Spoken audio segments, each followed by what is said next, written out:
बातमी आता कोल्हापूरमधून आहे। कोल्हापूरमध्ये सतेज पाटील पुन्हा काँग्रेसच्या जिल्हाध्यक्षपदी विराजमान झाले, तर शहराध्यक्षपदी नगरसेवक प्रवीण केसरकर यांची निवड करण्यात आली। ऑल इंडिया काँग्रेस कमिटीमार्फत आता पत्र जारी करण्यात आले। कोल्हापुरातून एक मोठी राजकीय बातमी आपण पाहतोय। कोल्हापूरमध्ये सतेज पाटील पुन्हा काँग्रेस जिल्हाध्यक्षपदी त्यांची नियुक्ती करण्यात आली। ऑल इंडिया काँग्रेस कमिटीने या संदर्भातलं पत्र जारी केलेलं आहे। त्यामुळे कोल्हापुरात आता पुन्हा सतेज पाटील काँग्रेस जिल्हाध्यक्षपदी विराजमान झाले, तर शहराध्यक्षपदी नगरसेवक प्रवीण केसरकर यांची निवड झाली।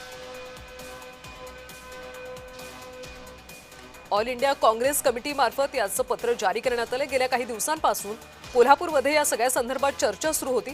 अखेर आता या चर्चांना पूर्णविराम मिळाल्याचं पाहायला मिळतंय, कारण कोल्हापूरमध्ये सतेज पाटील यांची जिल्हाध्यक्षपदी नियुक्ती करण्यात आली, तर शहराध्यक्षपदी प्रवीण केसरकर यांची निवड झाली।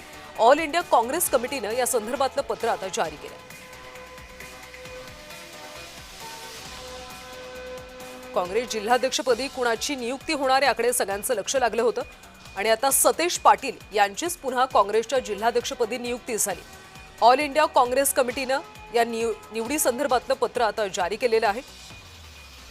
कोल्हापुरात सतेज पाटील पुन्हा काँग्रेसच्या जिल्हाध्यक्षपदी विराजमान झाले। त्यामुळे कोल्हापूरमध्ये येत्या काळामध्ये काँग्रेसमध्ये काय बदल होतात हे पाहणं महत्त्वाचं आहे। शहराध्यक्षपदी नगरसेवक प्रवीण केसरकर यांची निवड झाली। गेल्या काही दिवसांपासून जिल्हाध्यक्षपदी नेमकी कुणाची निवड होणार याबद्दल बरीच चर्चा झाली होती, मात्र पुन्हा एकदा सतेज पाटील त्या पदावर आता विराजमान झालेले आहेत। त्यामुळे कोल्हापूरमध्ये आगामी काळात काँग्रेसमध्ये काही बदल होत आहेत का, काही ठोस निर्णय घेतले जातात का, याकडे लक्ष असणार आहे। आणि या संदर्भात अधिकची माहिती घेऊयात आमचे कोल्हापूरचे प्रतिनिधी अमरसिंग पाटील यांच्याकडून। अमरसिंग, आपण पाहतोय की गेल्या काही दिवसांपासून खरं तर चर्चा होती की नेमकी जिल्हाध्यक्षपदी कुणाची नियुक्ती होईल, मात्र आता पुन्हा सतेज पाटील यांचीच नियुक्ती करण्यात आली। त्यामुळे सध्या कोल्हापूर काँग्रेसमध्ये काय वातावरण पाहायला मिळतं? कोल्हापूर काँग्रेसचे जिल्हाध्यक्ष सतेज पाटील यांची नियुक्ती होईल असे संकेत काही दिवसापासून दिसत होते, कारण कोल्हापूर जिल्ह्याला काँग्रेसचा एकमेव नेता असणारा सतेज पाटील यांचाच चेहरा दिसतो।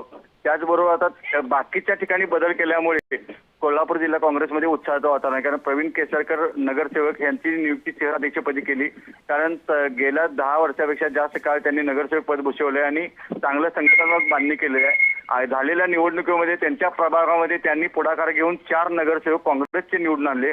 त्याच विरोधात कोल्हापूरचे माजी नगरसेवक आणि माजी शहराध्यक्ष सचिन चव्हाण यांनी एकमेव आपल्या पत्नीला निवडून आणण्याचा प्रयत्न केला। हा एक विरोधाभास दिसला, त्यामुळे प्रवीण केसरकर यांचं पारडं जड होतं। त्याचबरोबर राहुल माने यांचंही नाव होतं। राहुल माने यांना का डावललं गेलं कळलं नाही, परंतु प्रवीण केसरकर यांची निवड ही अतिशय आनंदाची बातमी आहे, कारण 10 वर्षापेक्षा जास्त आणि मित स्वभावी असणारा आणि सर्वसमावेशक नेतृत्व असणारा असं एक आहे। त्यामुळे प्रवीण केसरकर आणि सतेज पाटील यांच्या निवडीने कोल्हापूर काँग्रेसमध्ये आता उत्साहाचं वातावरण आहे। अमर, या सगळ्या निवडीनंतर आता कोल्हापूरच्या काँग्रेस संघटनेमध्ये काही बदल होऊ शकतात का, काही निर्णय घेतले जाऊ शकतात का? आता शहराध्यक्ष बदलल्यामुळे कोल्हापूर शहरातील बाकीच्या पदाधिकाऱ्यांची बदल्या होण्याची शक्यता आहे। त्याचबरोबर तालुक्याच्याही बदल्या होतील असं दिसतं, कारण काँग्रेस कमिटीमध्ये एकाच पदावर असणारे कित्येक वर्ष एकाच ठिकाणी ठाण मांडले होते, परंतु त्यांच्याकडे कारवाई काम होताना दिसत नव्हतं। एकटेच सतेज पाटील गेले 10 वर्षापेक्षा जास्त काळ जिल्हाध्यक्ष असून ते जिल्ह्याचा दौरा होता आणि त्यांनी काँग्रेसची मोठ चांगली बांधलेली आहे। परंतु आता शहराची मोठ बांधणी, त्याचबरोबर तालुक्याच्या प्रत्येक तालुक्याचे मोठ बांधणी यासाठी ह्या सर्व नेते मंडळींना परिश्रम करायला लागतील। कविता, नक्कीच अमर, धन्यवाद या सगळ्या सविस्तर माहितीसाठी। तर कोल्हापूरमध्ये पुन्हा एकदा सतेज पाटील यांची जिल्हाध्यक्षपदी आता नियुक्ती झाली। ऑल इंडिया काँग्रेसने याबद्दलचं पत्र जारी केलं।